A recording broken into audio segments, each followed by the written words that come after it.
Hey everyone, Jason. Welcome to part 2 of Magic the Gathering Kaldheim. I think I actually pronouncing it Kaldheim before. Kaldheim.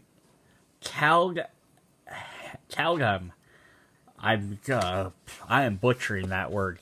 So I'm gonna stop. I did a part 1. I kind of explained. If you haven't watched it, I explained kind of like how they're doing some of the different draft packs and different expansion packs, kind of what this set is about, with Vikings and Norse mythology. I love that Magic is jumping into outside of just your Dungeons and Dragons, Knights, and stuff fantasies. I mean, years ago they did the Kamigawa set, which is based around Japanese mythology. And that was cool, but then they kind of like didn't go back to that for a while. But then they did the Amahet set, which is like the Egyptian set they've done. I can't think of the name of it, but they just recently did the Fairy Tale set. This is the Viking set. I love that they're hitting some of these other themes, bringing those things into there. And then like the Amahet set with the Egyptians, it had god cards, referencing some of those gods. This also brought back, it's awesome. I love that they go back to Kamigawa for that reason. Because it'd be neat to have like some of the god cards from that type of universe. But I'm not sure if they can story-wise, because the world of Kamigawa, the plane in the Magic the Gathering story, may have been destroyed. Because that is what's neat about Magic the Gathering. That once they left the original world of Dominaria, and they started venturing to all these other different worlds, these different planes, they're always slightly interconnected. They weren't necessarily like, hey, let's go talk to our buddies in the alternate world number 2. But it was more, they had the brand new planeswalkers that they started with, and then these guys would be like, so like, some of them would go from like one realm to the next realm, so they kind of linked that way. Or we're gonna go visit that guy's home realm, or playing, and they got all that. But I think in the story-wise, I think Kamigawa got destroyed. But it doesn't mean they couldn't figure out a way to bring something back or do something with it. I mean, we literally had Mirrodin, which is a world of metal, and then they brought it back as New Phyrexia, where they had Phyrexians, which are like these, essentially like hell demon creatures that ravage the Dominaria world from the Plane of Wrath. I'm getting deep into some lore here, and I might have stuff wrong, but yeah, the Phyrexians were like these demon-y creatures from an alternate plane next to Dominaria that kept trying to break through. Then eventually they went to Mirrodin, but that was all linked because Mirrodin was created by the Golem Planeswalker, who I can't think of his name at the moment, who became a Planeswalker when Urza, who was one of the original Planeswalkers, died and gave him a spark, and like I said, all this interconnectivity, and then something with that had to do with the god of Kamigawa, had to do with something in that too, and something with Mirrodin, and it all links back together, and this and that, and it's an epic story. Like if they made a movie out, like TV series out of this, it should be like a 20-year TV series trying to explain all this stuff. Anywho, so let's jump back into the cards. So check out the first video if you want some more information on this stuff. Otherwise, I'm going to kind of go through. I'm not going to spend too much time re-explaining the different stuff, but it's Norse mythology. They have snow creatures, which I love. They brought back the snow creatures. We're going to see some good ones. We have a fearless pup, little tiny wolf. First strike, he has boast abilities. They can be activated if the creature is attacked. So it kind of like gives her like that, it's that arrogance of like the North guys, like let's go kick their butts type of thing. We have God's Hall Guardian, which is a cat. Vigilance, Foretell. Not a single rat has been seen since the gods moved in.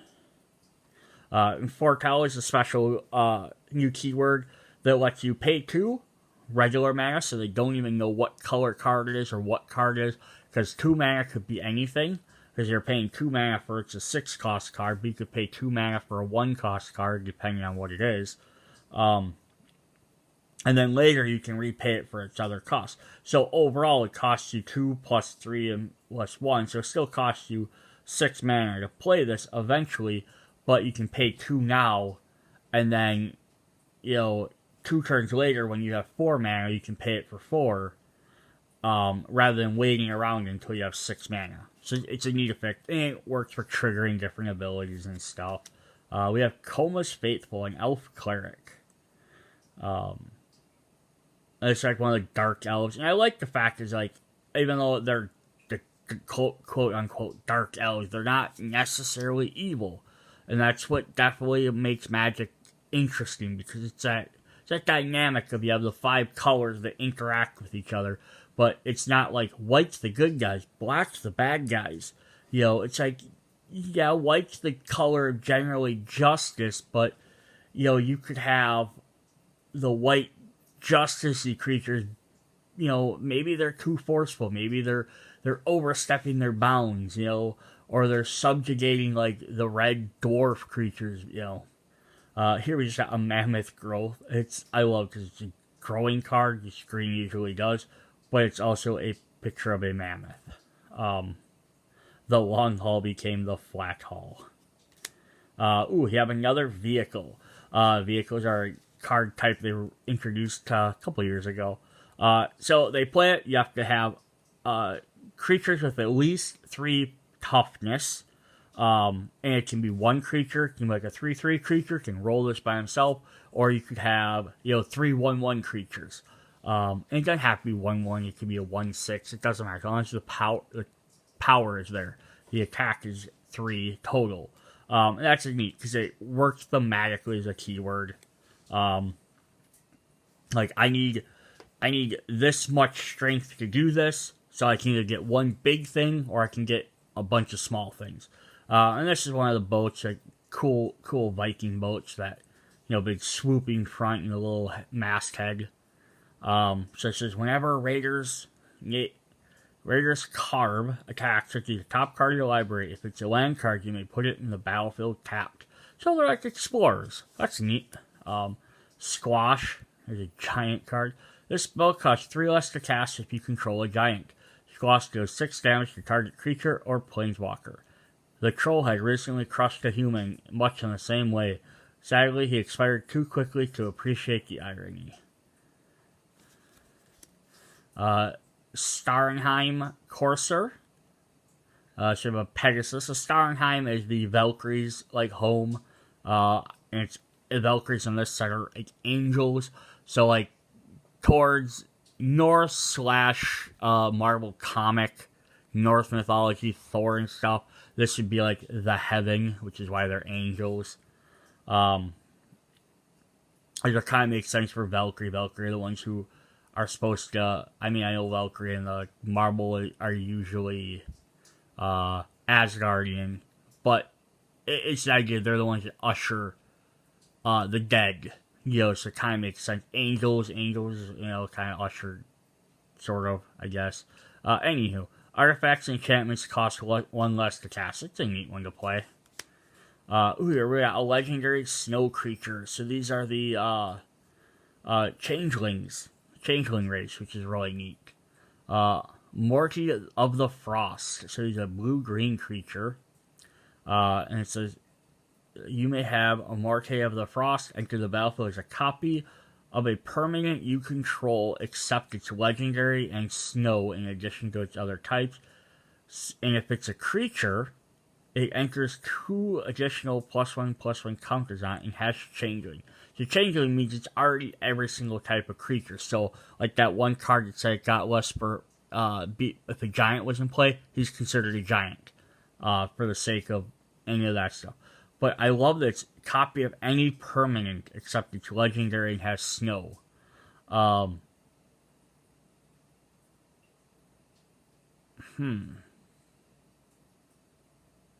Wonder how that works, though. Because if it's a legendary, and it copies it, then you have two of the same legendary, and then you have to get rid of one of them. So I think the idea is it essentially can come in and take place of a different legendary card. Like he can shapeshift and he can be like, no, I am now the giant oxen. Or he could be like, nope, I am now... See, if it... I guess... No, because it makes it legendary. So as long as he doesn't copy another legendary creature, he can copy something else and it just becomes legendary. So that's fine. Unless he copies another legendary creature... or legendary card, because then they would cancel each other out. But I like it to become another permanent, so it can become an artifact or an equipment. So that's actually a really neat idea. Glimpse the Cosmos, which is your top 3 cards of your library, put 1 at the bottom. 1 in your hand, the rest at the bottom of your library. As long as you control a giant. I like these giants are like weird spellcasters in this set. You may cast Glimpse of the Cosmos from your grave by paying 1 mana rather than paying its cost. If you cast Glimpse of the Cosmos this way, it would be put into your graveyard, exile it. So if you have a giant, you can play it a second time. That's kind of cool. A Doomscar Titan. So there's another giant, speaking of them. You have an Elf Warrior token card. The bird, I will Pilfering Hawk. Here we have another dwarf, Axgard Cavalry. So Axgard is one of the realms. Same way with the giant there. We had Doomscar was one of the realms. That's like the realm of the giants. This Axgard is the realm of the Berserker or dwarves. Stavenheim was the Valkyrie one. Like riding the goat, dwarven expression for meaning a foolhardy act of bravery. Like this set, the dwarves kind of replace goblins. I don't think I've seen any goblins on this set yet, which is kind of nice. I like a lot of elves, but I like when they kind of get away from like every set. Like, okay, we have to have this. Like, I get it; they're like the staple races, but it's kind of nice when you have something different. Plus, there's black elves, which is a new thing. There's zombies, of course. Raven Wings. So we've got through a bunch of these. Invoke the Divine. Dwarven Reinforcements. Create 2/1 red Dwarf Berserker tokens. Orders. We don't wait for orders. We have Annul. Counter target artifact or enchantment spell. So someone plays an artifact or an enchantment, you can counter it, which means they can't play it. For 1, that's not bad. Definitely, but it's also very specific for what it can be used. A Clarion Spirit. Whenever you cast your second spell each turn, create a 1/1 spirit creature or token, so this works well with 4 code cards. Alright, I'm going to set that one aside for a second, and then we can go over that. Shapeshifter. So this is just a token that shows off one of the shapeshifters, in case you get one of those. Best Curse Shieldmate. The Likjara Kingseekers. Likjara are the race of changelings. So it says when they enter the battlefield, you control 3 or more creatures that share a creature type. Put a 1/1 counter on this, and then it scries 1, which is the top card of your deck. And being that these guys are changelings, so if you play 3 changelings, they always are going to work with each other. We have a Cinderheart Giant, Trample. What Trample means, and I said this in the last video, I love that these words make sense. So trampling is when someone attacks, normally one creature attacks another creature, they do damage to it, and that's it. Like, I'm walking up, I'm fighting this guy, even either he's going to beat me down because he's stronger than me, and why did I attack him, or I'm going to beat him down, but like he's going to stop me from doing anything else. Trample is basically, it's saying, I'm an adult, and that guy's an infant, and I'm just going to step on him and keep going. And I know it's a terrible analogy, but that's what it essentially, like, trampling is. It's when a giant creature, like a big creature, like a giant, or a rampaging thing, like maybe like a rhinoceros or an elephant, who are just going to keep moving. They're not going to stop and engaging fisticuffs with something that's below them. And they're just going to keep moving. And like, if they take enough damage from like the things that take them out, then they took enough damage and they stopped.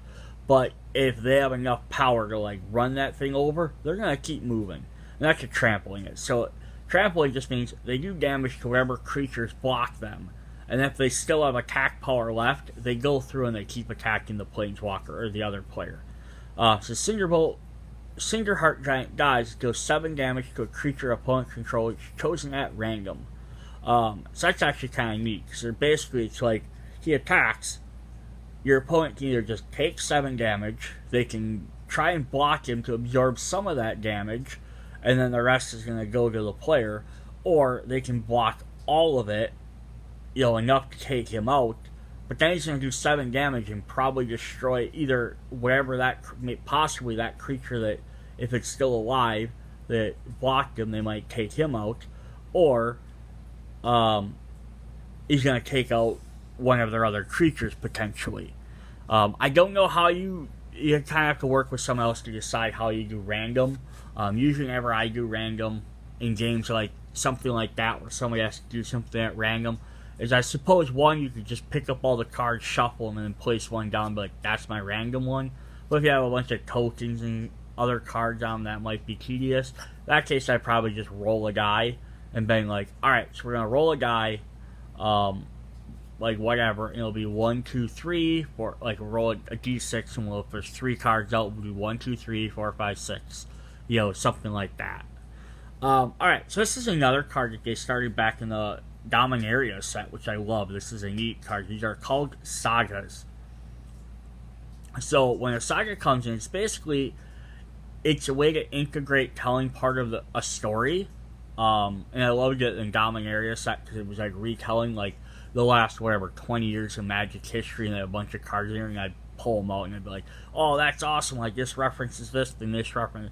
So this is a way for them to kind of also integrate more of the story of this world into the game. So when Sagas enter, after you draw a card, you add a lore counter to it. Then after you add your third one, you sacrifice it. So when this comes into play, I play it. Then beginning of my next turn, basically, I put 1 counter on here. So now I'm at the beginning of this saga, and it says I may exchange control of 2 target creatures. So I can give away 1 of mine, 2 of mine to 2 of other players. And if you're playing a single player game, your options are kind of limited. But if you're playing a multiplayer game, you have a lot more options. Then the next turn, I put a second one. It says you may exchange control of 2 non-basic, non-creature permanents that share a card type. So that means now I can trade off my, enchantments or my, like artifacts or something like that. And then it says, the third one says, target player gains 3 life, loses 3 life, you gain 3 life. And then you have to sacrifice it. So they're just really neat little, like, multi-turn effects that you can get that, like, kind of like play a little story. You can kind of see the picture on there. So I didn't even read what that was called. That's the Trickster God's Heist. So, like, the picture there is showing, this guy here comes up. He sees this, looks like a dwarf made of sword. He's like, cool, look at my sword, And then he's like, and then the second one, he's like, hey, guess what? I'm stealing this sword from you. And he stabs him. He takes the sword. So, like this person, you may exchange control of 2 target creatures. So, what this is supposed to be referencing to is right down here, this is a picture of Theobald. He's a planeswalker from a different realm. He's like a red demon.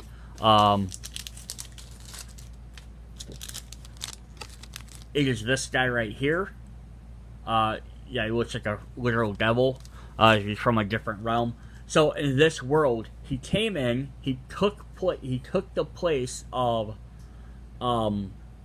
essentially the god that's like Loki. I forgot exactly what his name was, but like the Trickster god, which is essentially Loki in this series or in this game. So he took place of him, And that's kind of showing this guy, oh, I made a sword. He's like, oh, I took place of that guy. And that's that part. And then this one's here, so you can exchange control of two things. So basically, he traded the big giant sword for this dagger that he stabbed through him. That's not a very good trade. And then down here, showing him kind of revealing himself, being like, haha, I'm gaining power, you're losing life. So it's kind of like the picture sort of also tells the story. Granted, I wouldn't have known any of that if I didn't have at least some knowledge of, what that was. Because I've seen some of the cards, and I'm like, oh, because I was like, I bet you there's a Loki card in here. And I went and looked it up, and I'm like, oh my gosh, it's Theobald from the other set. Like, that's hilarious. Alright, let's keep moving along. So we've seen some of these. Destroy, Death Rider, another Spider. Oh, Bound in Gold's a neat one. So it can enchant permanent. Enchanted permanent can't attack, block, crew vehicles, and its activated abilities can't be activated unless they're mana abilities. Trespassers will be smelted. So Axgard is like, again, it's like the dwarven world. So you can see them like, how are they gonna deal with people? They're just gonna freaking cover them in gold. Here we have Raven form. Exile target creature. Its controller, target artifact or creature, its controller creates a 1/1 blue flying token. And again, you might be like, oh good, this is a good way for me to get rid of one of my opponent's things. It's also a good way for you just to get rid of one of your things if you need a bird instead. Maybe you have like a 1/1, human soldier, or you have like a piece of equipment that you put out, but like, you're like, I just need to do more damage and trying to equip this, or whatever. I played this card and it doesn't. I have this vehicle and it has a crew of 6, like the giant plow. And you're like, I just don't have enough power to do that. You could trade this guy off and create a 1/1 bird token of your own instead. I always love that when you think about playing cards. It's one thing I do love about Magic. People are like, oh, you only play that against your opponent. You play. What if I play this against myself? Like, what if I do this thing? Like, it's unexpected. And it's like, ooh, I didn't think about that. Here we have a Vault Robber. So you make a treasure card. Kaya's Onslaught. So Kaya is this lady that's on the front of the box here. She is a Planeswalker. So this is every time they're set, they have the different Planeswalker cards. Usually they have like 1 or 2 brand new Planeswalkers, which are the Planeswalkers of that world. And then they have like 1 or 2 or so from like the other worlds. I believe she's from one of the other worlds. I can't remember which one. She might be from the Guild Pack world. Ravnica, I believe. I might be wrong. But then they always have cards that usually are associated directly with them. So they work well with that character, and then they reference something they would do. So a target creature gets +1/+1 and gains double strike. And double strike means they get to attack once, they do their damage, then they get to attack a second time. There's another one of these flippy cards, which we haven't gotten any of those yet. Wings of the Cosmos. Target creature gains +1/+3 and gains flying until the end of turn. And it shows a wolf gaining some wings. The Draugr Thought Thief. Zombie Rogue. That's what I love. These zombies aren't like your normal mindless, Walking Dead type zombies. They're just the undead creatures, but they're still smart and they do stuff. They have jobs. Here we have a human Berserker, the Tuskery Firewalker. Torfell blessed me with fire. I am worthy of Starenheim. So like Starenheim again, it's kind of like the heaven type realm. The Valkyrie, the angels. We have a Spider. Another Berserker. Another Vault Robber. Iron Verdict. Oh, look, this is like Norse as hell. He's gonna chop his head off with this thing. So it does 5 damage to target tapped creature. Tapped meaning, so essentially he's tapped because he's, he's exhausted. He's not doing anything. I like the fact you can foretell this. You'll raid nothing but Mist and Icespell. So Icespell is the Changeling's world. Here we have another piece of equipment. Gold Vein Pick. Gets +1/+1. Never equipped creature deals combat damage to its player. Create a treasure token. So if it actually does damage to a player, you get a token. It only costs 1 to equip it. The Augury Raven. Another bird. A little bit more expensive at 4, but it's a 3/3. Some ravens collect shiny baubles. Others hoard omens and secrets. So he's like Odin, if you're familiar with Odin, he always has his ravens. Another Clarion Spirit. We have a foil sculptor of winter and a treasure token. Get through a few more of these and then we'll have to Singerheart Giant. So we're gonna get to a lot of duplicates, so these will go a little bit. Horizon Seekers. This is a green human warrior. And I like that the humans aren't every single. They're kind of floating mixed in with the different realms, even though there's probably like one that's more specifically theirs, which is probably the white color. But it shows that they go through every different realm, different world. A Draugr Recruiter. See if we can find some new ones here. There's another Teobolt card. Struggle for Stemfars. This is the elf realm. The light elf, the green ones. Put a +1 counter on target creature you control, and that creature fights up to 1 target creature you don't control. And fight is a fairly newer mechanic. It's probably older than you'd think, but what that does is, because normally you have your attack phase where I choose to attack the other player, they get to choose what they want to block with if they don't. Basically what fight does is it takes out your opponent's ability to decide if they want to. So they might be holding back a creature because it has a special ability. Maybe it does mana, maybe it gains them life when they do something. So they're not going to block with it. They'd rather be like, I'll take some damage so I can keep this guy with his effect. But this basically says, you pick your 2 creatures, they have to fight each other. So essentially you power up one of your creatures, you take a big creature, you throw it at them, and you're like, I'm making you fight that. And also, because you're choosing it, it's a one-on-one battle, usually, they can't gang up and take out your other guys. Nor if you attack, they could block with like 4 creatures, if they had them. So it's another thing that's sort of neat idea. There's another helmet. We have an Axguard Braggart. So this is actually a neat one too. So when he attacks, you can pay 2 to untap him and give him a counter. So that's neat. So he's like, I'm so powerful, and he gets stronger.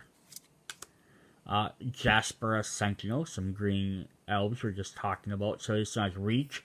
Reach just lets them attack flying creatures because he's an archer. And then tap an untapped creature controlled to add 1 mana of any color. Elder Fang Disciple, Elf Cleric. Enters field, each opponent discards a card.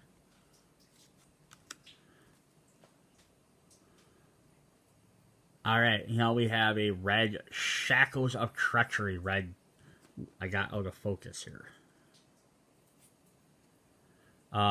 Gain control of target creature until the end of turn. Untap that creature until the end of turn it gains haste. And whenever the creature deals damage, destroy target equipment attached to it. So what this is supposed to be is red does this a lot with the ability to like gain control of something for like a turn. Blue does it where they gain control permanently. It costs more, but they like mind control something or hypnosis to gain control. Red kind of does the stuff where it like rages someone, sways their influence for a turn. They're like, hey, like maybe that guy isn't so great for you. Go attack him. So they run over. They're like, yeah, you're right. Let me attack my friend here. And then at the end of the turn, they're like, wait, why was I doing this? And they go back to that guy's side. And this is just a neat one that lets you help destroy some of that equipment. We have a Raven form, artifact. We have a Valkyrie sword. So now we have a white equipment. We've had the red equipment. When Valkyrie's sword enters the battlefield, you may pay 5 mana. If you do, create a 4/4 white angel token with flying and attach the sword to it. Equipped creature gains +2/+1. So you pay 2, you can put it into play. And then you can pay another 3 just to equip it. But if you can afford it, you can pay another 5, which makes this a 4, 5, 6, 7 cost card. Yeah, so if you can pay 7, you're going to get a 4/4 angel with flying and vigilance, which vigilance means when they attack, they don't tap. So normally when you attack, you have to tap a creature so it can't do anything. It's exhausting. He's like, I ran the battle, that's all I'm going to do. Vigilance lets them attack, and then they can sit back and be like, hey, you come at me next turn, the opponent attacks, and they're like, I'm ready to block them as well. But then it also auto-equips to this. It's actually a 6/2 flying creature. That is crazy. And then if you could attach like that speed ruin to this, which gained it +1 and haste. So then also now it's a 7/3 or 7/5 haster and flying. So it's gonna come into play. If you somehow get 8 mana on like 1 turn or whatever, that would be freaking crazy. Dwarf Berserker, oddly enough, this is the second land we've come across. So Axgard Armory, so it's representing the dwarves, which are lots of red ones, but there's a few white ones, so it produces white mana, but you can pay red and white mana to sacrifice the armory, to search your library for an aura card and or an equipment card, reveal them, and then put them into your hand, then shuffle your library. So I love that you can search for an aura card and an equipment card. So you can get a ruin, or you can get an equipment, or you can get a ruin card and an equipment, so you have both of them. So it's a good little trade-off here. You can play it, and you're like, hey, I got extra mana every turn to play stuff. But then at some point, you're like, okay, I have enough mana to start playing some of these cards. Sacrifice this to get what you need. Specialty lands are really neat. But you can only have 4 of them in a deck. So you gotta be careful. We have a Skull Raider, Snakeskin Veil. A Code Spell Cleric. We haven't seen him yet. Human Cleric. I think maybe we saw him. I love this card too. Way down. This guy is tied up. He is sinking. You can see his helm floating there. Has an additional cost to cast the spell. Exile a creature from your graveyard. And then target creature gains -3/-3 till the end of turn. So any creature that only has 3 toughness, it's going to destroy anyone that's bigger. It's at least weaken them for the turn.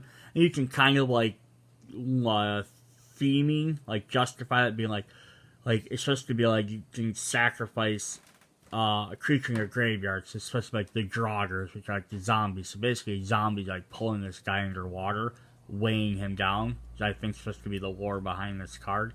If it's a weaker creature, it's going to drown and die. If it's a stronger creature, it's going to struggle for the turn, be weaker, but then it's going to break free and go back to regular power. So it says, the Draugr often drowned intruders. Years later, their corpses rise from the depths and join the ranks of the Dreadmarn. Here we have Dog Pursuit with Kakia there, or Kaya.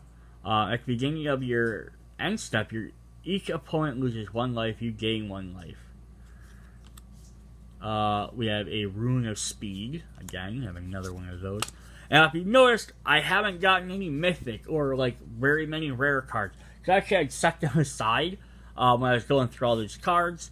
Because I was like, oh, these are the really neat ones I want to show, like I want to keep off to the side. So that's why we haven't gotten any of those.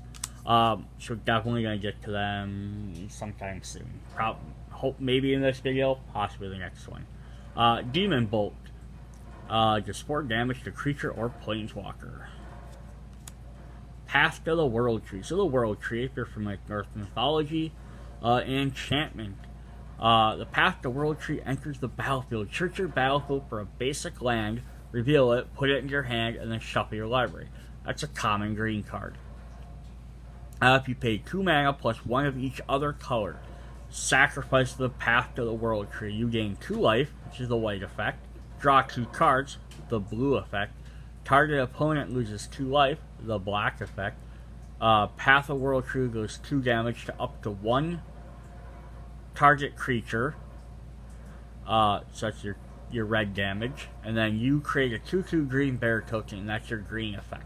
So I love it. You basically you play this, you sacrifice it, you gain like knowledge and power from the world tree, and you get effect for every color.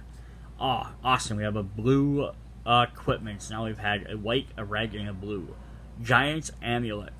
When Giant's Amulet enters the battlefield, you may pay... Oh, this looks like the Valkyrie sword. So maybe they have 2 sets of equipment. You may pay 4. If you do, create a blue giant wizard. Oh, giant wizard. Makes me laugh. Attach a giant amulet to it. Gets +1 defense and has creatures hexproof.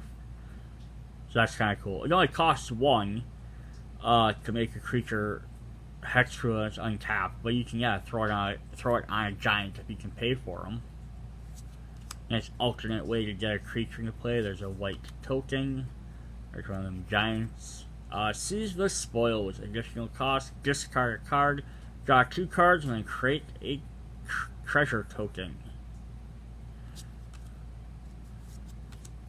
Raven Wings. Let's see. Find some new cards here.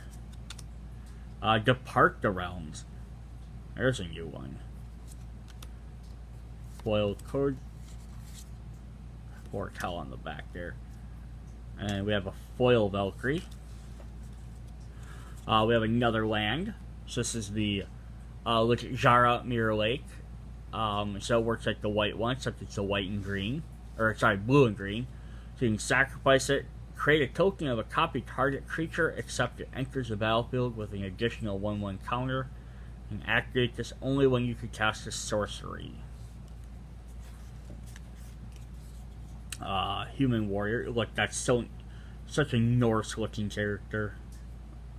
You notice that they don't have the horns on the top of their head, because that's not a common Norse thing. Here we have another shapeshifter. This one's trying to be a green character. The Guardian Gladewalker. Village Rites. Additional cost to cast a spell. Sacrifice a creature. Draw 2 cards. There's black cards like to sacrifice things for power. Ravenous Lingworm. Enters the battlefield. You gain 4 life. I'm no coward, but I'd sooner tangle with a rampaging Torga troll than a hungry Lingworm. Squash. Crush the Weak. Oh, another giant card. Crush the Weak deals 2 damage to each creature. If a creature dealt damage this way would die, exile it instead. So basically, this giant smashing his hand down. And he's going to just do damage to each creature. Now you have to remember, that's your creatures as well. But if you're playing a bunch of giants, you're probably fine. But if you're playing a bunch of humans, they're all going to die. And then exiling them means they're being wiped out of existence. Magic Arena.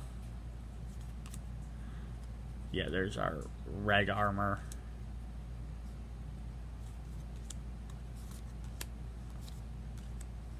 I like how so far there's like all the elves and dwarves and changelings and all that. There's been a couple of wolves, 1 spider.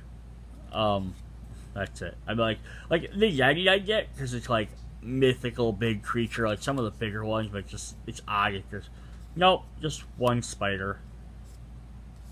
Here we have Carriage Shadow. Each player sacrifices 2 creatures. That's it. Just boom. Carriage, the god of fright, never acknowledges her own shadow or its murderous deeds. So there's the first actual, I think, mention we've had of any of the gods, other than me talking about Loki's, the trickster god, I guess. We have Knockenvold Slumber Mound. So this is the troll's home. We only had like 1 troll card. I don't know why I didn't get more. But yeah, you play it for the red. You can pay a bunch of red and green to sacrifice it to destroy a target land and create a 4/4 green troll warrior with trample. So the trolls are like, in this set, they're kind of like sneaky and they come out of the ground and stuff. Frost Augur we've seen. I think we've got a couple of different augurs. I think there's also the Dragmar Augur. Doomstar Oracle, Pilfering Hawk.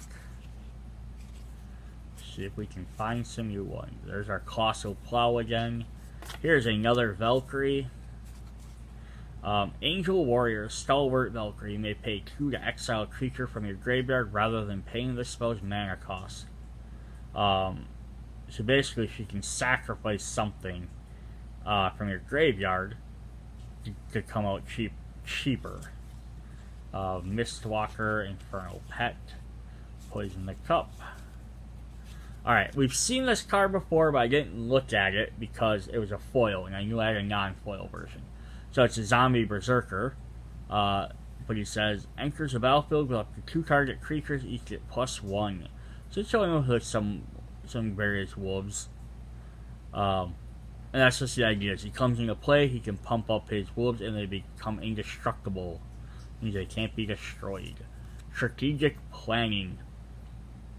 The top 3 cards of your library, put 1 of them into your hand, the rest in your graveyard. Always a risky thing to try. Demonic Gifts.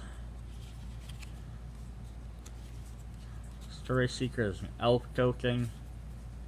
Cavalry, Shield. King Seekers, the Draugr Recruiter, Horizon Seeker, Iron Verdict. Russia Shore is a new one we haven't seen. So there's another one of the Viking boats getting shoved down there.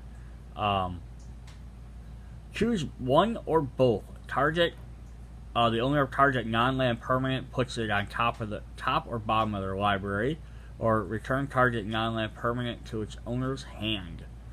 And I like it's, anybody. So again, you could play this on yourself if you want to return something. You might be like, well, why would I put something back in my hand or back on my deck? So you can play it again, because it might have a good cost. Or if, your opponent played, a pacifism card on it, and you can't use it, so you can play it and get it back into your hand. Interesting stuff like that. Batter Shield Warrior. Creatures you control get +1 till the end of turn. I need no axe to best these weaklings. Oh, nice. We got the black land then. So we've had the white one, blue one, red one, black one. I don't think we got the green one yet. Ismerstrom Skullcarring. This is the Demons card. Sacrifice this to deal 3 damage to target player. That player discards a card. Nice.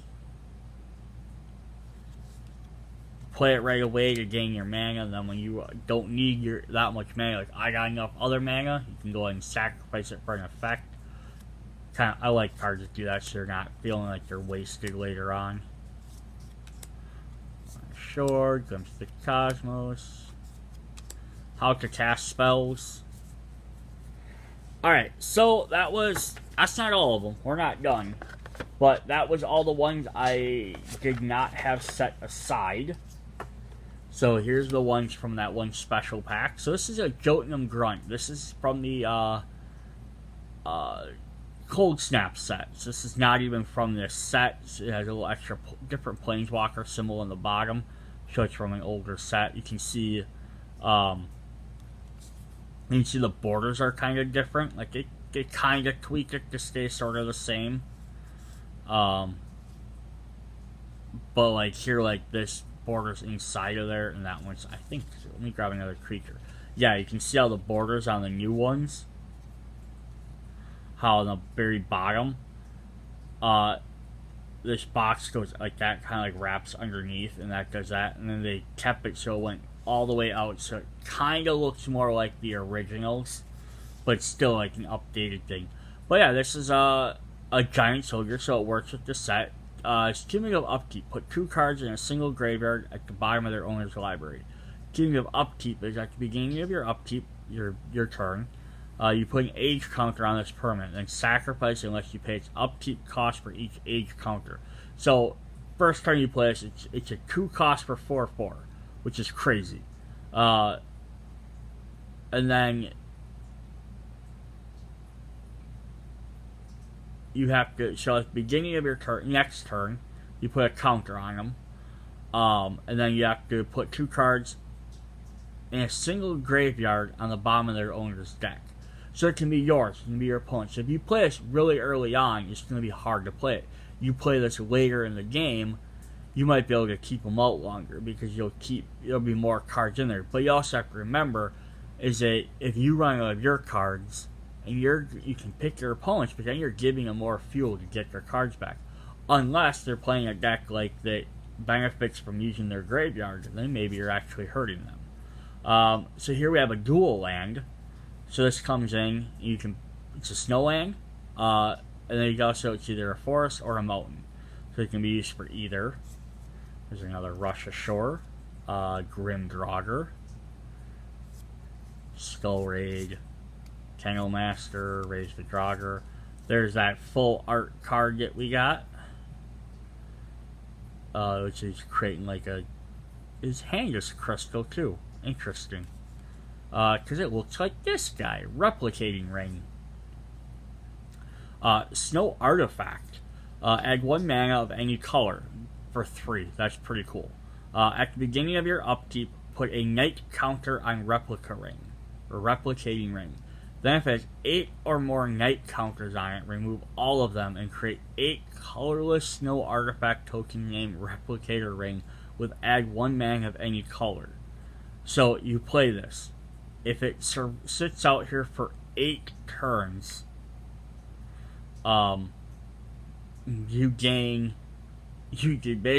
rid of it, and you create a thing that you have 8 other mana. So at that point, you'd have 9 mana you can spend. I get having to wait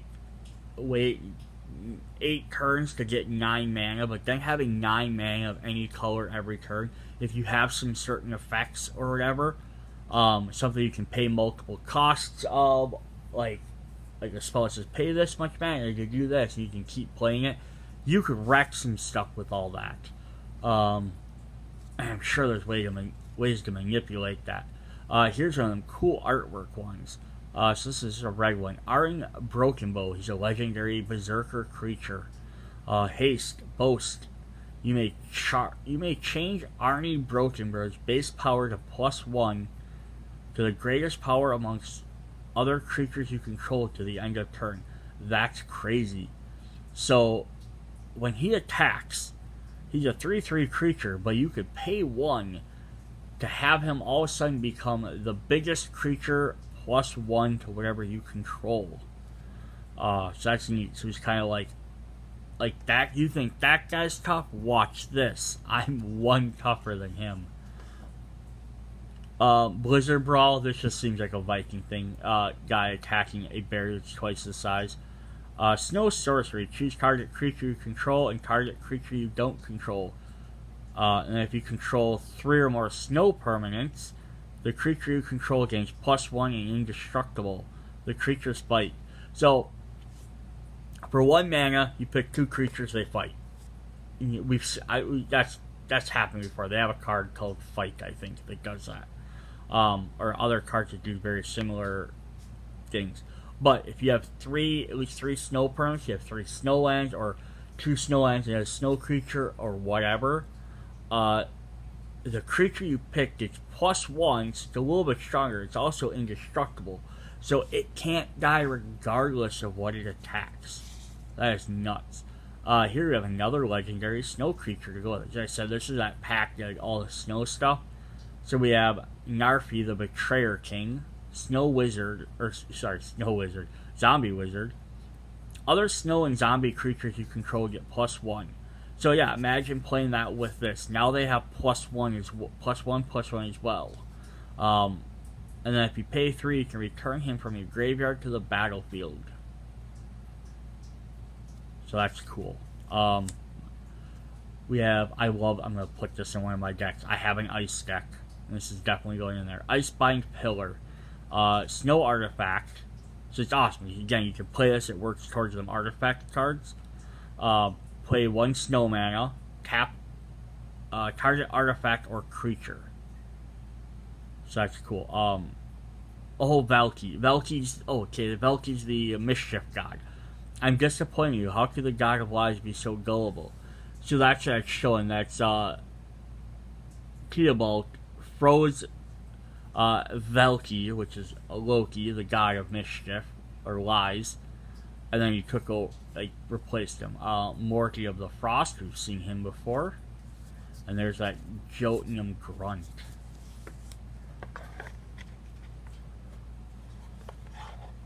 Alright, so I think what I'm going to do is we're going to stop this. This will be end of part 2. I will pick back up. We will do a video for part 3. And that one will have all the lots of the rares and mythics and stuff like that I pulled. Alright, catch you guys later. Bye.